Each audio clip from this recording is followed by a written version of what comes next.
Netflix found out the hard way in 2022 that if you continuously push woke propaganda, if you continue to make identity politics the priority rather than actually entertaining people, then eventually those people are just going to walk away. And that's exactly what happened. Subscribers fled Netflix. We saw their stock absolutely crater.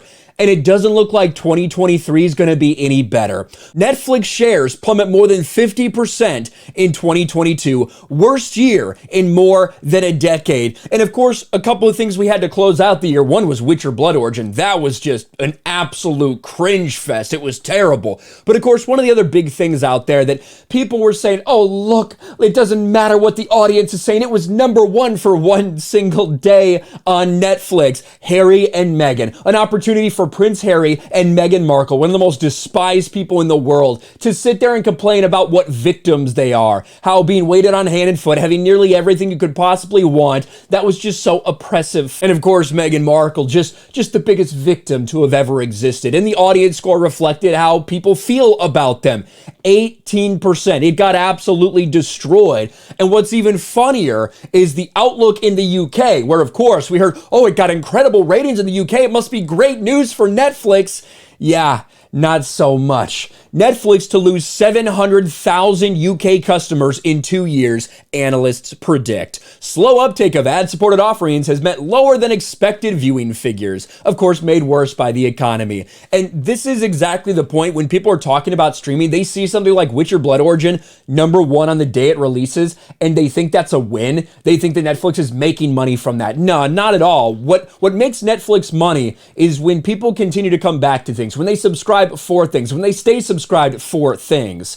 Things like Witcher Blood Origin don't do that. There's a terrible click-through rate, and immediately after the first day it was released, it fell off, and other things that were released weeks and months before it started leapfrogging it in ratings because people were more interested in that. Same thing we saw with Harry and Meghan, and now we found out in the UK, where I'm sure a lot of that target audience was, it's a disaster in the UK. Netflix is expected to suffer a second year of falling subscriber numbers in the UK in 2023 as the cost of living crisis takes its toll, and the streaming giant's new, cheaper ad-supported service takes time to win over viewers.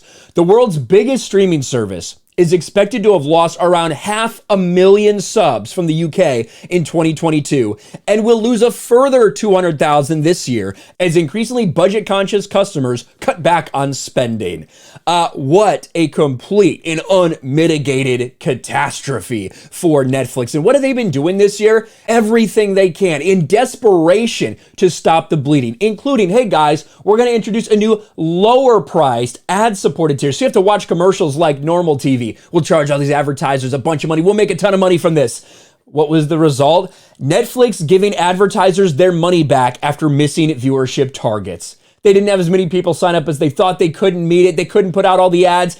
They gave advertisers their money back. A complete and total failure for Netflix. So much so that they very soon after that said, oh, by the way, we're going to end password sharing. We're not quite sure how we're going to do it, but we're going to stop it. Yeah, I don't think all the people that are sharing passwords right now on Netflix are suddenly going to just become subscribers. I think most of those people that hadn't been willing to pay for years aren't going to pay now. Because quite frankly, even though you do have occasionally good things on there, for the most part, it's just terrible. Nobody wants to watch things that are just filled with propaganda. Whether you look at the box office, streaming, everywhere in entertainment right now, that is the biggest factor. Is the economy shitty? Yes, it is. Is there more competition streaming-wise? Absolutely.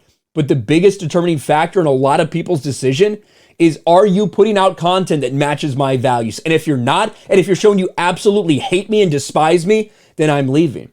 And it didn't look like Harry and Meghan had the effect they wanted it to. It didn't look like Harry and Meghan resounded very well with the audiences. A terrible audience rating. And now in the UK, the bad news turns even worse. A pathetic failure for woke Netflix. Let me know your thoughts in the comment section below. Smash a like button, subscribe to the channel, ring the bell for notifications, share this video out there, and I'll talk to you later.